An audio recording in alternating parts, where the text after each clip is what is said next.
Daar was eendag 4 vriende met die naam Daniel. Wat was die tweede naam?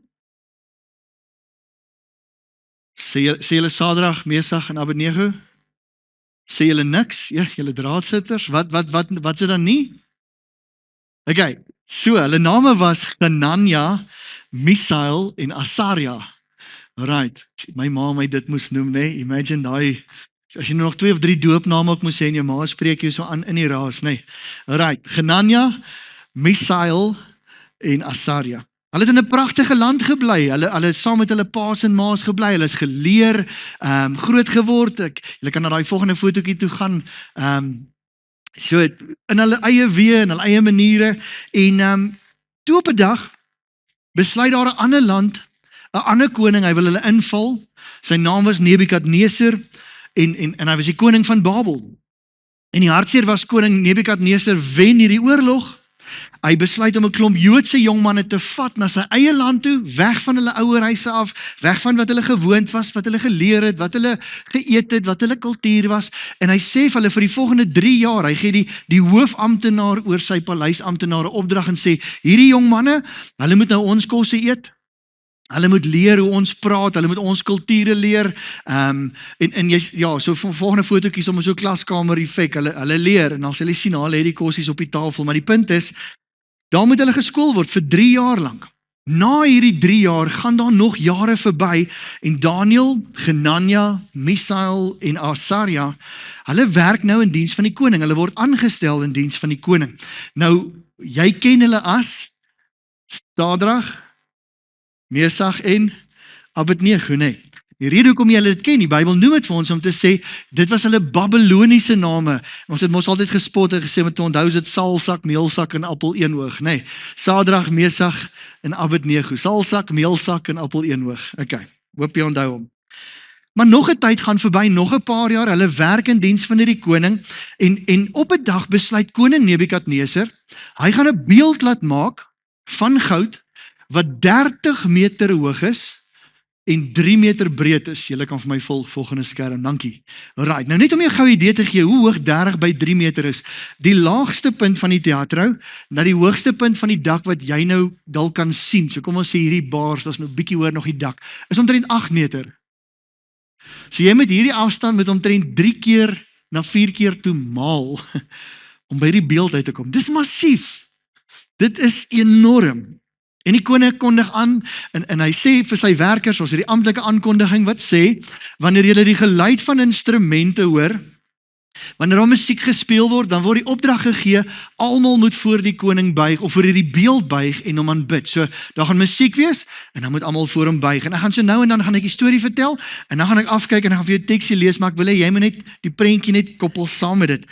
So, hier's wat gebeur, vers 4, 'n aankondiger het hardop uitgeroep, luister na die bevel, alle volke, nasies en tale, sodra julle die trompet hoor blaas, en die fluit, en die siter, en die lier, en die harp, en ander blaas en musiekinstrumente, moet julle neerval, en die goue beeld aanbid, wat koning Nebukadneser laat oprig het. En dan kondig hy verder aan, gevaarlike storie, hy sê, enige een wat nie neerkniel, om hom te aanbid nie, sal dadelik in 'n vuurwarm oond gegooi word. Die volgende oomblik gebeur presies wat die ou gesê het, daar begin musiekinstrumente speel, hulle kondig dit aan met hierdie lier, harp, siter, al die instrumente wat genoem is, en almal val op die grond neer en begin die Here aanbid, of begin die beeld aanbid, behalwe 3 ouens. Salsak, Sadrag, Mesach en Abednego. En as miskien gou stop, want al gaan jy die hele woord deur wonder, maar waar was Daniel? Ek beloof jou, Daniel sou ook buig, en al wat die Bybel sê nie vir ons waar hy was nie, maar as jy lees in die res van Daniel, kan jy lees, hierdie ou het opgestaan vir sy geloof. So al wat ek kan dink is dat Daniel gestuur is, of wat hy na 'n ander land toe is, en ergens gaan werk doen het vir, of 'n opdrag gevoer het van die koning, die Bybel sê nie vir ons nie, ek weet nie. Maar ek waarborg jou, Daniel sou dieselfde keuse gemaak het. Okay. Hierdie ouens bly staan, almal om hulle loers, jy sien die ouetjies sommer hier onder die hoek, en hy loers al op soos van wat gebeur hier, hulle hardloop na die koning toe, hulle klikkie back, hulle soos koning, jy het 'n opdrag gegee, almal moet buig as hulle die musiek hoor, en daar het musiek gespeel, en hier 3 ouens bly staan.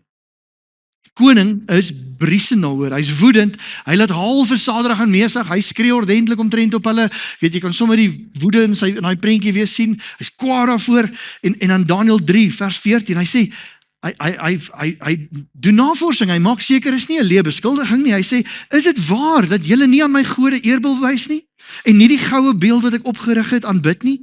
Kyk, jy is eintlik 'n nice ou, ek gee julle nog een kans, luister wanneer julle die musiekinstrumente hoorspeel en aanbid die beeld wat ek gemaak het.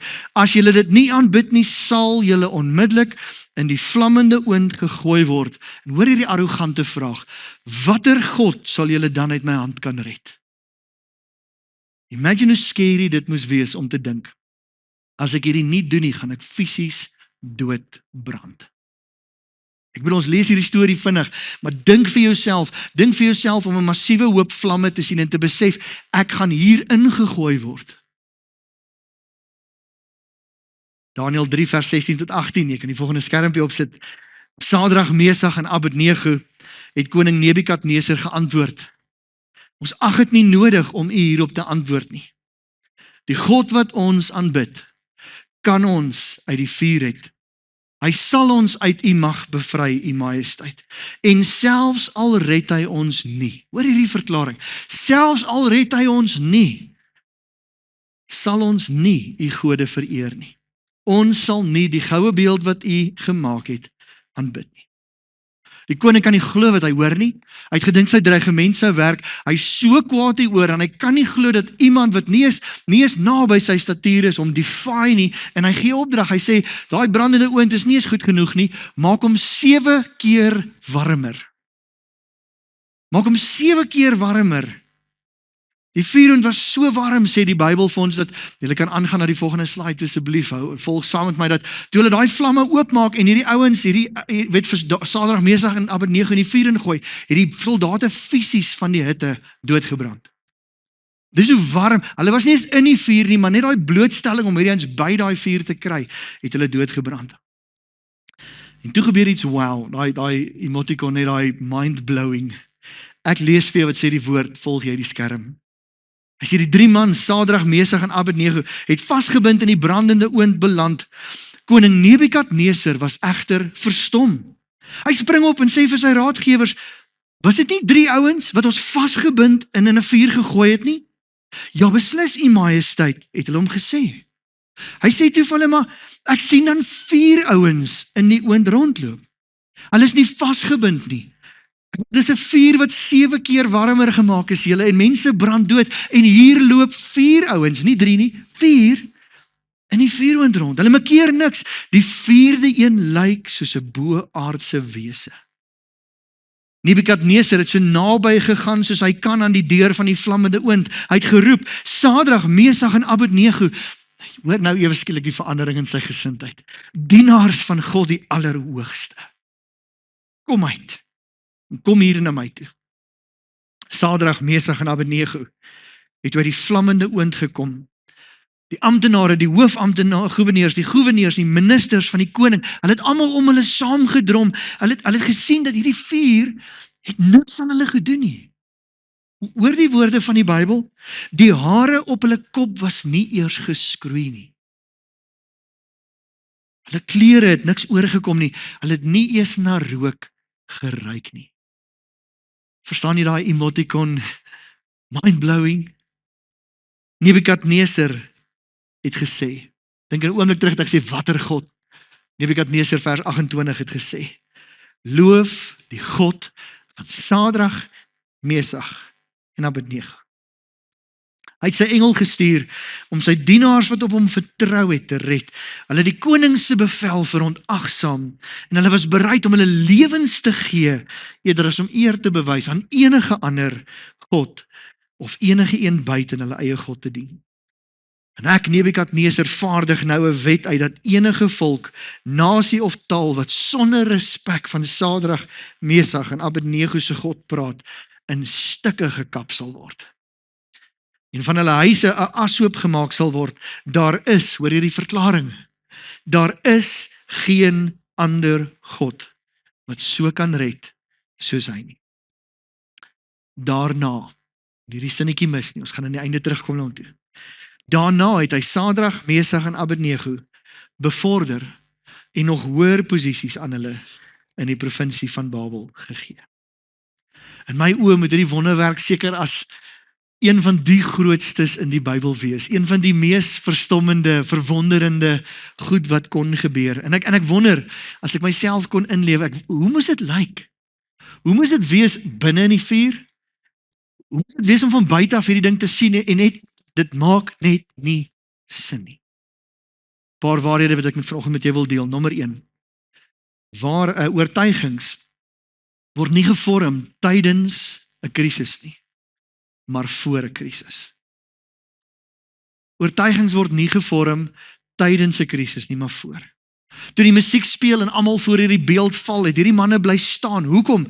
Want hulle oortuiging het nie gekom die oomblik toe dit gebeur en sê, wat doen ons nou? Kom ons maak 'n besluit nie. Hulle het reeds geweet wat reg en verkeerd was. Anders gestel, hulle oortuiging, ons lees hier in Daniël 3, hulle oortuiging het nie in Daniël 3 eers begin nie. Inteendeel, ons lees in Daniël 1 al, lees dit gou saam met my, vers 3 tot 5. Hy sê die koning, dit wat ek nou vir jou vertel, die koning het vir Aspenas, wat die hoof was van die paleisamptenare, opdrag gegee. Hy moes jong manne uit die koninklike families en vooraanstaandes van die Israeliete wat gevange is, geneem is, na hom toe bring. Hierdie klomp mense moes gesond en aantreklik wees, intelligent, goed ingelig en vinnig van begrip, geskik om die koning se paleis diens te doen. Hoor nou, hulle moes ook verder onderrig word in die taal en letterkunde van die Babyloniërs. Die koning het opdrag gegee dat hulle elke dag kos en drank uit die paleis moes kry. Hulle moes 3 jaar lank opgelei word, sodat hulle aan die einde daarvan as adviseurs in sy diens kon staan. Hoekom doen hierdie koning dit? En ek sal nou vir jou sê hoekom hulle reeds gevorm was. Hoekom doen die koning dit? Want hy wil hulle brainwash.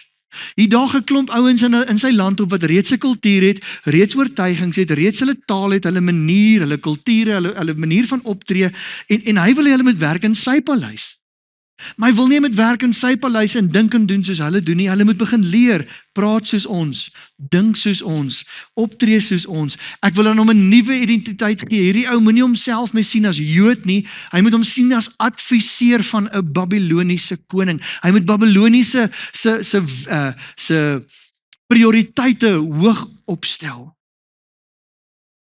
Hierdie 3 manne, jy ken die storie, saam met hulle vriend Daniël, versoek die hoof van die amptenare en sê, maar hang vas, ek weet dis die opdrag, en weer eens, hierdie was 'n gevaarlike opdrag, as jy dit sou verontagsaam, jy sê nie nee vir 'n koning of gaan teen sy wens nie, maar hy sê, doen asseblief 'n guns, ons wil nie onsself verontreinig om sy kos te eet nie, geef ons vir 10 dae lank groente, vrugte, water. Lees dit, saam met my, vers 15 en 16 van Daniël 1. Hy sê, aan die einde van die 10 dae, het Daniël hulle beter en gesonder gelyk as die jong manne wat die koning se kos geëet het. Daarom het die amptenaar hulle vrygestel van die koning se kos en drank. Hy het vir hulle groente gegee om te eet. Daniël 3 staan ouens voor 'n beeld en sê ons weier want ons het reeds 'n oortuiging. Daniël 1 word hulle uitgedaag en sê julle sal sekere kosse en goed eet en reeds daar staan hulle op en sê ons gaan nie. Hoekom? Want hulle dien 'n God, as jy die Ou Testament gaan lees, wat 'n klomp voorskrifte gegee het oor wat jy mag eet, wat jy nie mag eet nie. Dat spesifiek vir God se volk in die Ou Testament, daar sekere diere was wat rein was en onrein was. Sekere goed wat jy mag geëet het en nie mag geëet het nie. Ander woorde, selfs in Daniël 1 het hierdie ouens klaar geweet, wat is reg, wat is verkeerd, wat is ek bereid om te doen en wat is ek nie bereid om te doen nie. Mense, ouers, hierdie jong manne se oortuigings was gevorm in hulle kinderjare. Hulle oortuigings was gevorm in hulle ouerhuise, lank voor hulle weggevoer was Babel toe. Dit was hulle ouers wat hulle reg groot gemaak het, en 'n Joodse sisteem en kultuur wat vir hulle gesê het, hier is reg en hier is verkeerd. Ouers, ons kinders gaan elke dag blootgestel word aan die wêreld en sy norme, sy reg en verkeerd, en ons het die verantwoordelikheid om ons kinders te vorm. Voordat die wêreld hulle in die krisis gooi om te sê, kies.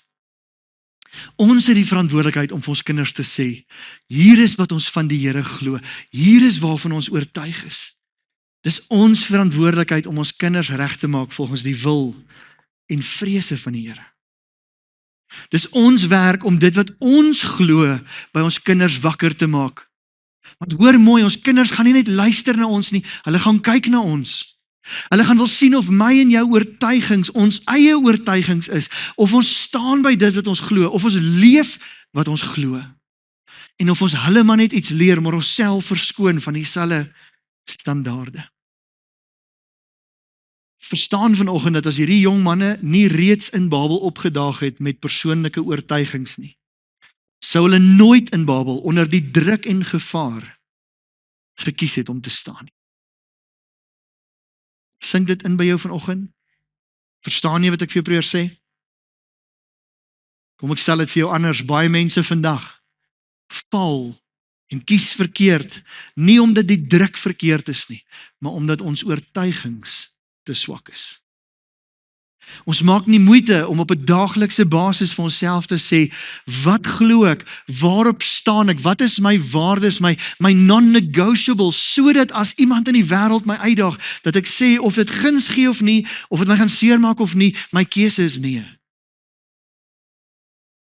En hier's wat my skokkend is van hierdie verhaal. Iets wat die Bybel vir ons sê, maar nie sê nie, en later op ander plekke tog duidelik sê, en ek wil hê jy moet dit spits gou jou aandag hierop. Vraag, hoeveel mans is weggevoer na Babel toe? Daniël en sy 3 vriende? Lees gou wat sê Daniël 1 vers 3 en vers 6. Hy sê die koning het vir Aspenas, jy het dit nou gelees, wat aan die hoof was van die paleis aan amptenare opdrag gegee. Hy moes jong manne uit die koninklike families en vooraanstaandes van die Israeliete wat gevange geneem is na hom toe bring. Hoor mooi, Daniël vers 6 sê Daniël, Genania, Misael en Asaria was onder hierdie jong manne. Hulle was nie die enigste jong manne nie. Kom ek vat jy na 'n ander vers toe. Jeremia 52 vertel vir ons eintlik dieselfde gebeurtenis, maar vanuit 'n heeltemal 'n ander angle, gee meer detail. Hoor mooi, in totaal was die hoeveelheid mense wat as gevangenes na Babel weggevoer is, die volgende. In die 7de regeringsjaar van koning Nebukadneser, 3023 Jode. Dis belangrik daai woordjie. In Nebukadneser se 18de jaar as koning het hy nog 832 mense uit Jerusalem weggevoer. In Nebukadneser se 23ste jaar as koning het hy Nebuzaradan, die hoof van sy leiwag, na Juda gestuur. Hy het nog 745 Judeërs in ballingskap weggeneem. Altesaam is 4600 mense gevange neem. En ek vra myself die vraag,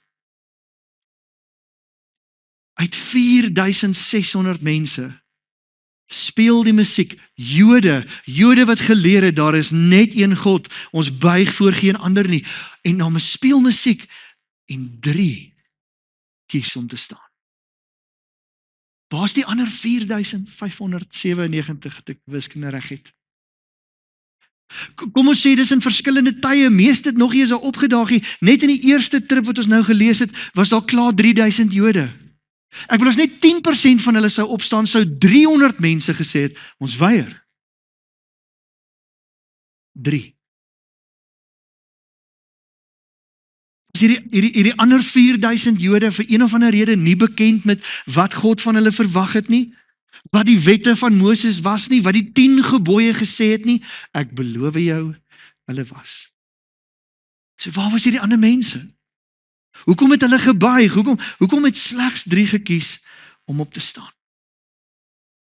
En ek wil dit waag om vandag te sê, dat daar in ons omgewing, in ons dorp, in ons land, en reg oor die wêreld vanoggend, duisende, en ek wil self sê miljoene Christene is, wat met hulle mond bely dat hulle Christene is, maar nie bereid is om te staan nie.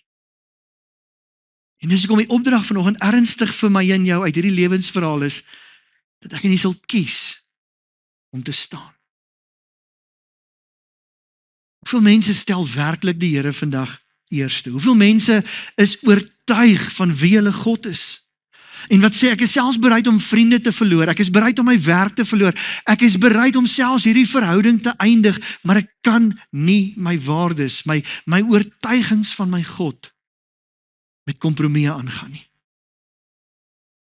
Dit laat my vra, myself persoonlik, maar vir jou vanoggend, is ek regtig lojaal aan die Here?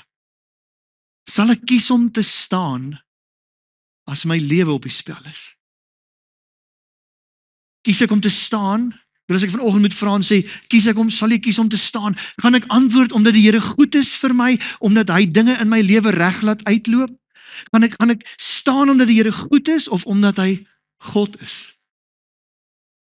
Met ander woorde, sommer net in ons konteks, 'n voorbeeld of twee om te sê, Here, al is daar nie 'n oes op my land nie, ek kies om die eerste te stel. Here, al het ek my werk verloor, ek sal nie teruggaan op wat U van my vra nie. Al eindig hierdie verhouding, al los hierdie persoon my, omdat hulle nie saamstem met wat ek glo nie, en al is dit hartverskeurend, Here, ek kies U. So ek vra jou vanoggend, wat is jou oortuigings? Waarvoor staan jy? Ek wil jy moet ook hoor, Daniel se 3 vriende het nie bly staan op grond van die guns wat hulle van die Here ervaar het, of omdat hulle spesiaal hanteer het nie. Hulle het gekies om te staan sonder dat dit vir hulle enige voordeel inhou. Die dreigement was, jy gaan jou lewe verloor. Dit was die keuse. En hulle het nog steeds gekies om te staan. Hulle kies om te staan, het veroorsaak dat daar skade, gevaar of dood hulle in die oë staar. Hulle het gekies om te staan ten spyte van wat hulle sou ervaar nie. Nie om nog meer te ervaar nie. Niemand het hulle geprep voor die tyd en gesê, 'n engel het aan hulle verskyn en sê, luister, julle gaan in vuur gegooi word, maar moenie worry nie, ek wag vir julle binne die vuur en julle gaan nie eens ruik soos rook of hare geskroei wees nie. Daar was nie 'n waarskuwing nie. En ons lees dit mos in hulle stelling. Hulle sê, koning, selfs al red ons God ons nie. Hulle het geweet wat die risiko is. Dit was reël. Hoor hulle oortuiging, vers 16, Sadrag, Mesach en Abednego het koning Nebukadneser geantwoord, ons ag dit nie, dink om dit vir 'n koning te sê, ons ag dit nie nodig om hierop te antwoord nie. You're not worthy of an answer. Die God wat ons aanbid, kan ons uit die vuur red. Hoor jy die oortuiging? Hoor jy wie hulle God vir hulle was? Hy sal ons uit U mag bevry, U majesteit. Daar's geen kompromie nie. En terloops, en selfs al red hy ons nie, U majesteit sal ons nie U gode vereer. Ons sal nie die goue beeld wat U gemaak het, aanbid het. Kan ek dit vandag sê? Dat daar niks of niemand anders sal wees as die Here, voor wie ek my knie sal buig.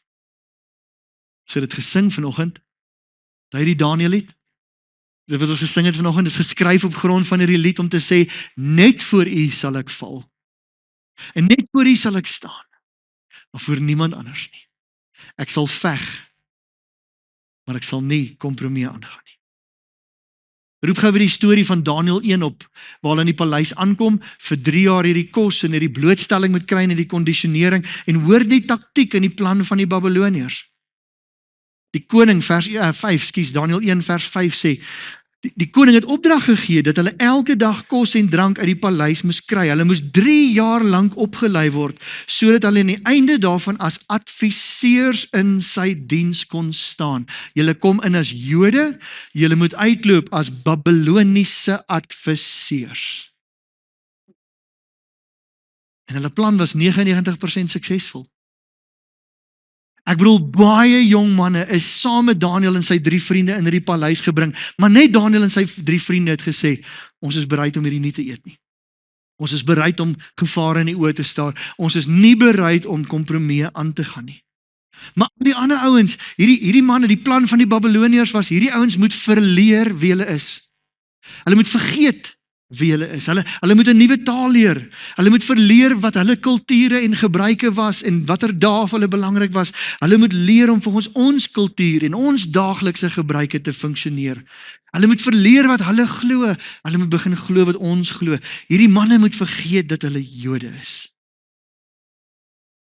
Was die ander Israeliete, die ander jong manne wat saam met Daniel en sy vriende weggevat is, was hulle so gekondisioneer dat hulle vergeet het van hulle geloof? Was hulle so gekondisioneer dat in die tyd wat daar 'n opdrag vir 'n beeld is, dat hulle sê, almal doen dit, dis die regte ding, dis die gebruik in Babel, when in Rome, Uit 4000, slegs 3. Slegs 3 wat sê, die Here is die enigste God. Wat se rooi ligte wys dit vir my en jou vandag?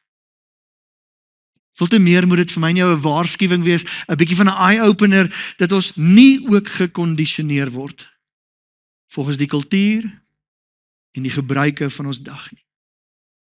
Of dalk moet ek vra, tot watter mate, dat dit nie 'n vraag is van, is ons gekondisioneer nie, maar dat ons vra, tot watter mate is ek alreeds gekondisioneer? Wat het dalk alreeds grys geword? Tot watter mate het die wêreld reg gekry om goed wat die Here baie duidelik sê reg of verkeerd is, te begin meng dat ons daarna kyk en sê, dis oukei. Daar's erger. Dis nie so sleg nie. Waar die Here na dit kyk, met dieselfde onveranderlike, tydlose standaard, en hy noem dit een woord, sonde. Punt. Net om bietjie jou gedagtes te kiel, om vir jou te wys van goed hoe die wêreld ons beïnvloed. Dink aan die onderwerp van saambly. En ek verstaan, dis nou wie ons maak die argumente en is finansiëel duur en dit en dit, maar die Bybel ken dit nie. Ons het dit begin aanvaar en dis oukei. Dink aan die onderwerp van seks voor die huwelik. Wat die media, wat flieks, wat series, wat elke liewe storie wat ons vandag kyk vir ons die hele tyd sê, dis oukei. Dis so 'n mooi liefdesstorie. Ja, maar die ou los sy vrou want sy eintlike liefde is, dis so pragtig. Dit is deel van die storie. Hoor jy hoe val ons vir dit? Dink aan die blootstelling van seksuele dinge.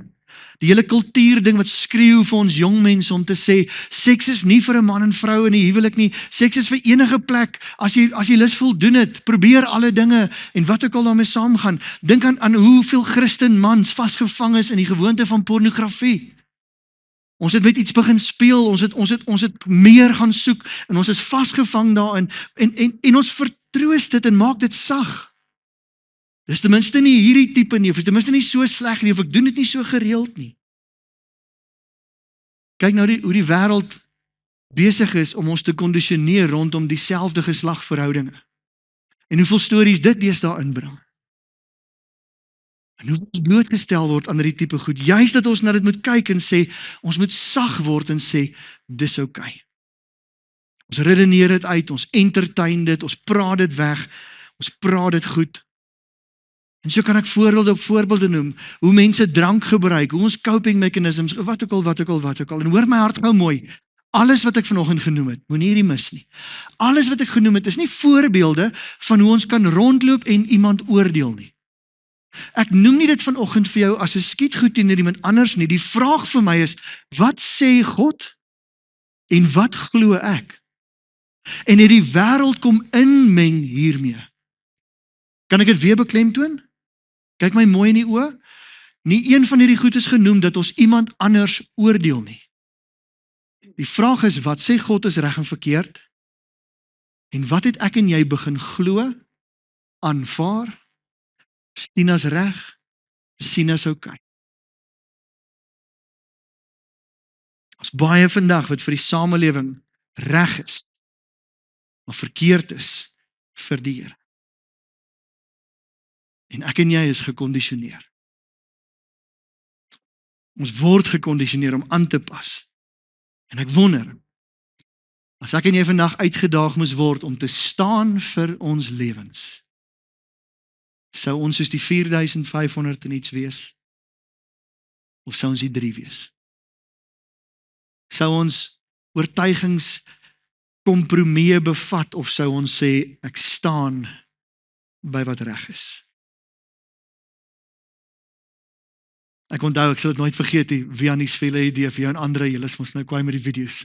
Ons het jare terug met ons tieners en ons het dit gedoen op 'n geware verhaal, maar daai tyd was daar nog nie kwaai social media en goed om dit te bemarkie, so ons het dit net gedoen vir onsself. Ons het 'n video gemaak, 'n mini movie, 'n skiet. En dis 'n ware verhaal van 'n ek dink is in Rusland as ek reg onthou, was daar 'n klomp Christene wat besig was om te aanbid. En dan storm haar klomp Russiese soldate in met gewere en skree op hulle en dan sê hulle jaag almal so in 'n sirkel in en dan kniel die ouetjies en hulle staan so teen mekaar en is vrek bang en dan sê die Russiese soldate vir hulle, hy sê vir hulle, as jy die naam van Jesus Christus bely en hom nie ontken nie, sterf jy vanaand. En as jy vanaand sy naam ontken, loop, jy's vry. En dan vertel die storie hoe soos, kom ons sê daar's 100 mense, hoe 60 opgestaan het en uithardloop. En dan bly daar 40 mense oor en dan die Russiese soldaat, hy maak so 'n wreedheid hierdie deure toe. Hy sluit dit so agter hom, hy lyk soos of hy ons nou gaan doodmaak. En dan sit hy sy geweer neer en dan sê hy, reg. Nou is die ware kinders van Jesus hier. Kom ons bid. En ek wonder, as iemand vanoggend hier moes instorm en sê, jy sterf vandag as jy in Jesus Christus glo, maar as jy nie oortuig is nie en jy is ook right vir kompromie, loop uit, gaan leef jou lewe, gaan doen al die goed wat lekker is, sou ons almal bly sit. Ek bedoel, ek gaan my vrou verloor, ek gaan my kinders nooit weer sien nie, wat ook al jy wil probeer dink, ek gaan nooit weer die kans hê om vir iemand lief te hê. Nee, ek weier om kompromie aan te gaan. Waar het die 3 ouens uitgestaan? Was dit in 'n geestelike samekoms? Was dit in 'n kerk? Was dit waar dit maklik, gerieflik is? Ek bedoel, ons het so lekker saam gesing nou, dis maklik.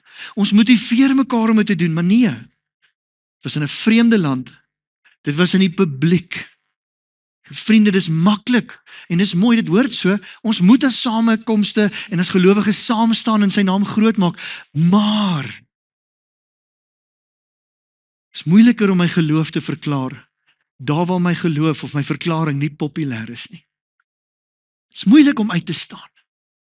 Maar dis wat hierdie manne gedoen het, hulle het gekies om te sê, wat ek glo, waar ek ook al beweeg, tussen wie ek ook al beweeg, wat wie ook al van my vra, ek gaan nie kompromie aangaan nie. Die man het gekies om teen die stroom te swem. En vriende, ons word beveel om teen die stroom te swem. Ons word beveel om uit te staan, om anders te wees. Jy ken hierdie teks, maar hoor Filippense 2 vers 14, hy sê, doen alles sonder kla of teepraat. Vers 15 van Filippense 2 sê, dan sal julle as onberispelike kinders bo verdenking staan. Julle sal skoon lewe, hoor jy die woorde? Ekskuus dat hy nie op die skerm is nie, dis my fout. Hy sê, julle sal skoon lewe in 'n wêreld vol oneerlike en perverse mense. Hoor die toestand van die wêreld, hy's donker, hy's pervers. Wat is die gevaar van hierdie wêreld? Hy gaan jou wil kondisioneer om soos hulle te dink, soos hulle te glo, te aanvaar wat hulle wil doen. Wat's my en jou werk? Julle sal skoon lewe in hierdie wêreld. Hoor die volgende sinnetjie, hy sê, skyn in hierdie donker wêreld.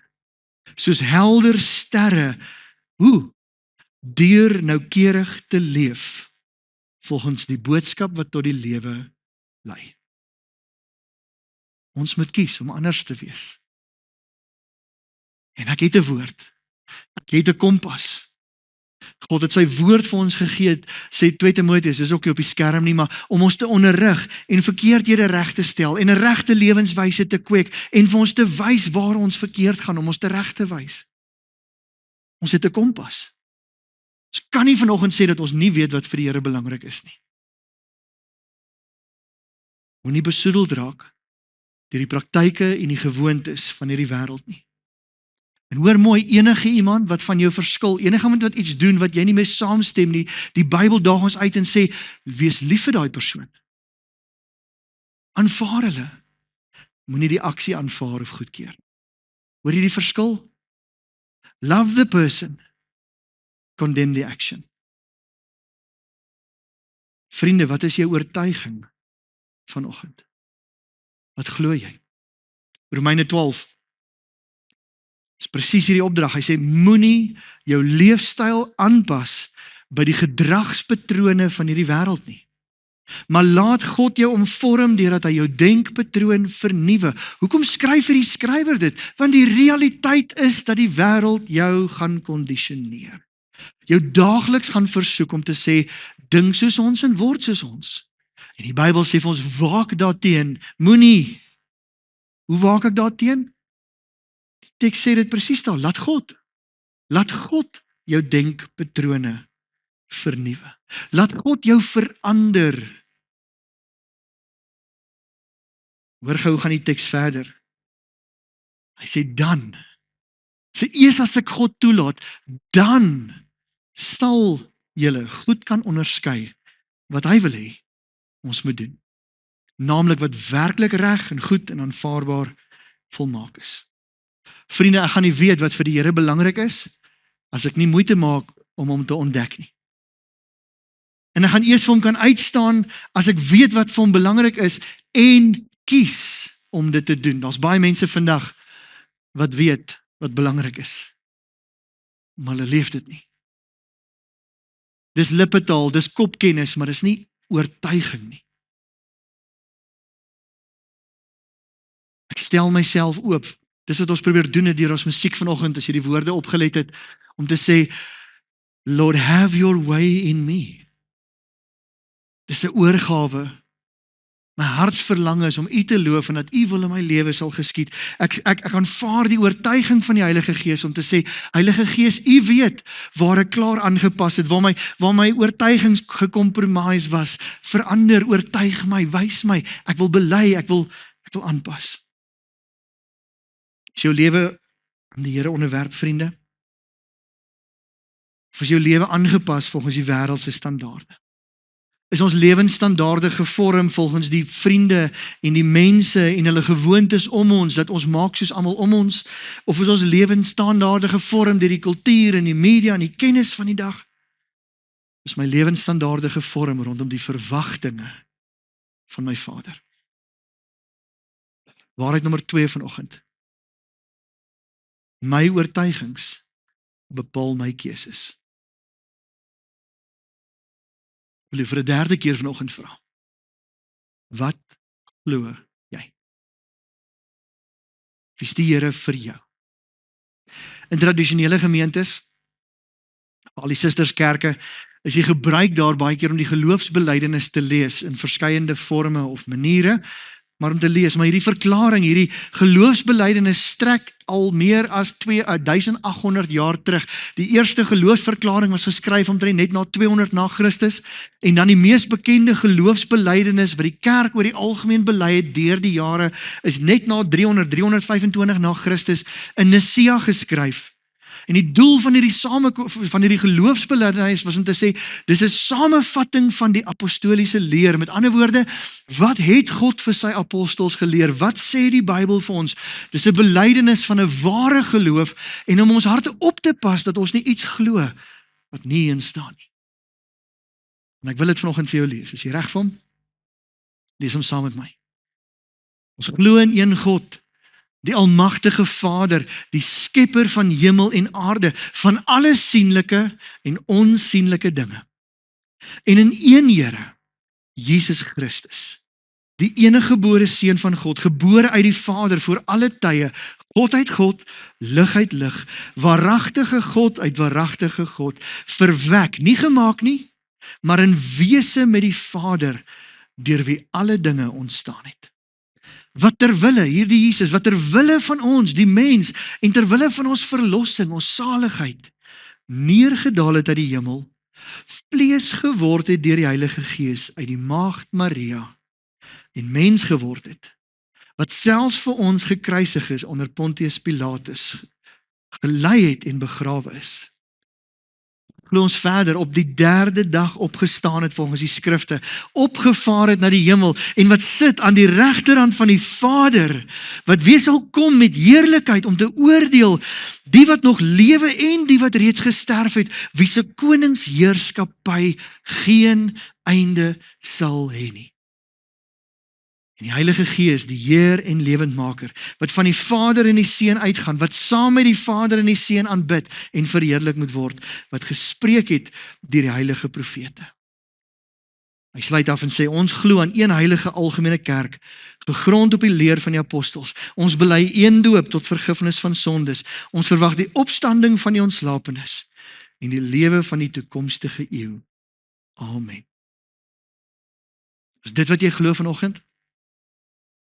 En as jy hierop antwoord ja, is dit wat jy glo vanoggend kopkennis, jy het so groot geword, jy het die rympie geleer, of jy het hierdie al baie gehoor, of is dit wat jy vanoggend glo, die absolute waarheid vir jou lewe?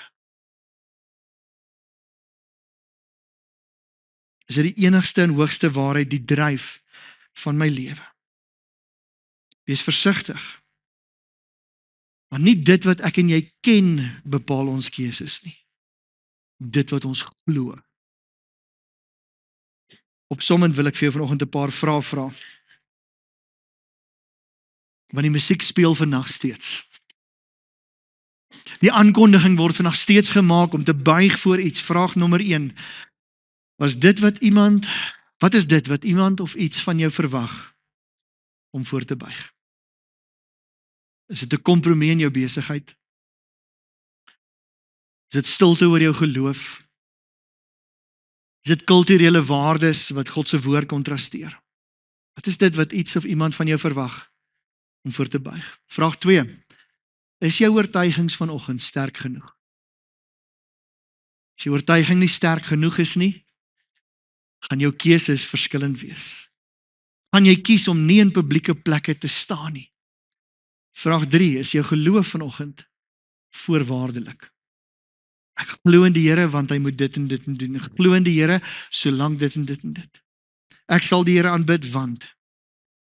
Verklaar ek vandag soos 3 manne om te sê ek sal die Here aanbid selfs al. Vraag 4. Is jy gewillig om te staan selfs as jy alleen is? Weereens as ons vanoggend moes vra, sal ons staan voor die Here? Glo ek die hele gehoor sal saam staan. Maar gaan ek staan daar waar almal nie saam met my is om my te motiveer nie? Gaan ek staan waar ek selfs alleen is? En ek wil jou vanoggend bemoedig met nog 'n vinnige waarheid, soos ons afsluit. Waarheid nommer 3. God veg vir hulle wat vir hom opstaan. God veg vir hulle wat vir hom opstaan. Ek wil dit vir jou uitwys. 2 keer in hierdie boek wat ons lees. Die eerste geval is in Daniël 1. Onthou jy, ons gaan vir 3 jaar in hierdie paleis wees, julle gaan sulke kosse eet en sulke tipe goed doen, en dan sê Daniël en sy 3 vriende, hang vas, nee, geef ons asseblief kos, water, groente en vrugte, en dan lyk hulle mos beter as almal, en dan sê die werker, die hoofamptenaar Aspenas, hy sê, die res van die tyd, ek laat julle los, julle hoef nie meer die kosse te eet nie. En hoor gaan die volgende teksie, vers 17, hy sê, God het vir hierdie 4 jong manne kennis gegee. Insig in dinge wat neergeskryf is en ook wysheid. Vir Daniël het hy die vermoë gegee om insigte en drome te verstaan. Verstaan gou vanoggend. Daai insig was eers gegee na hulle opgestaan het. God het gesê, omdat jy vir my gestaan het, sal ek. Voorbeeld 2. Die brandende vuurwind. Koning, ons gaan nie voor U buig nie, en selfs al red ons God ons nie, ons gaan nie voor jou buig nie. Wat hulle in die vuur gegooi word, 'n hemelwesen wat tussen hulle verskyn, wat hulle boeie afhaal en hulle bevry van hitte, dat hulle nie eens ryk na vuur of hare geskreeu is nie. En ek wil jy moet vanoggend verstaan, ek sluit af hiermee, die musiekspan kan vorentoe kom. As hierdie mans gebuig het, as hierdie mans soos almal neergeval het, as hierdie mans nie op hulle oortuigings gestaan het nie, sou hulle nooit in die vuur gewees het nie. Sou die koning van Babel, Nebukadneser, nooit die almag van die enigste God bely het nie. Sou die ware God nooit verheerlik kon word nie. Dis wat die Bybel ons na uitdaag. As hy sê, wees sout en lig. Om op plekke uit te staan. Hoe sê Matteus 5? Hy sê, dat julle lig skyn vir die mense, sodat julle Vader verheerlik kan word. Vriende, waarheid 4 is nie op die skerm nie. As ek en jy vir niks staan nie, sal ons vir alles val.